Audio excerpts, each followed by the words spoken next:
Ce matin, on va partir en minibus, on arrive à la Grande Motte. De là, on va se répartir sur des groupes. Donc dans le minibus, moi je pense que vous pouvez monter avec qui vous voulez.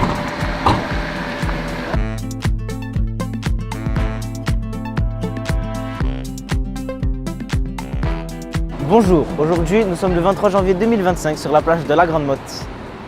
Au cœur du littoral héroltais.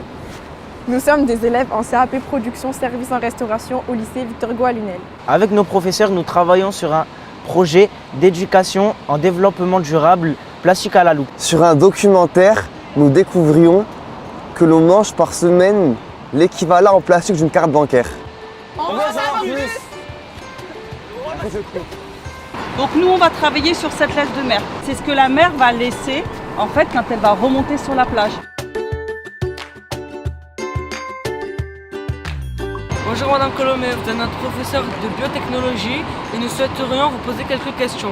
Pourquoi notre classe participe-t-elle à ce projet? En 2025, c'est l'année de la mer qu'on appelle aussi la mer en commun. Ce projet Plastique à la loupe, il s'intègre dans un projet national qui est piloté par la Fondation Tara Océan, le Centre national de recherche scientifique et en partenariat avec le ministère de l'Éducation nationale. Donc nous avons à cœur de vous faire participer à ce projet pour vous aider à développer votre esprit critique et puis vous sensibiliser à l'éco-citoyenneté. Est-ce que c'est la première fois? Oui, c'est une première fois pour nous, donc on est novices sur cette nouvelle expérience. À quoi sert notre projet? Il vise à alimenter une banque de données nationale sur la pollution des macro et des microplastiques en Méditerranée, puisque c'est vraiment là qu'on travaille.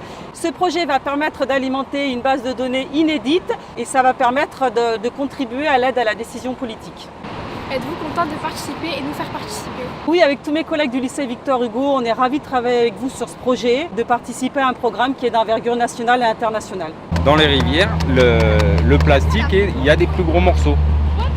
Parce que les rivières, justement, il n'y a pas ce phénomène de sac et de ressac. Et donc, du coup, les plastiques ne sont pas abîmés.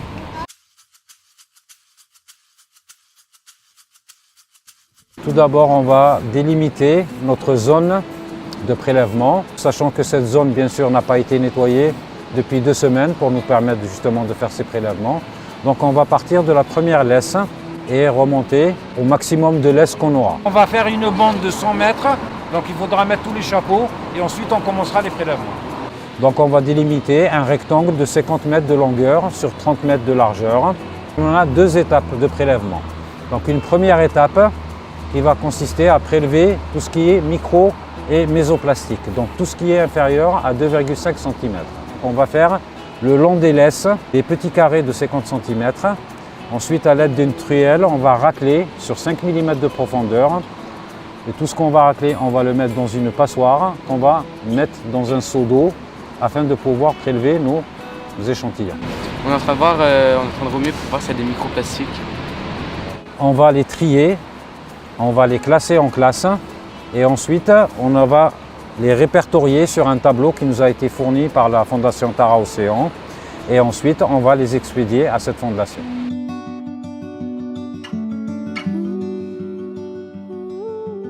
La pollution du plastique, c'est un gros problème.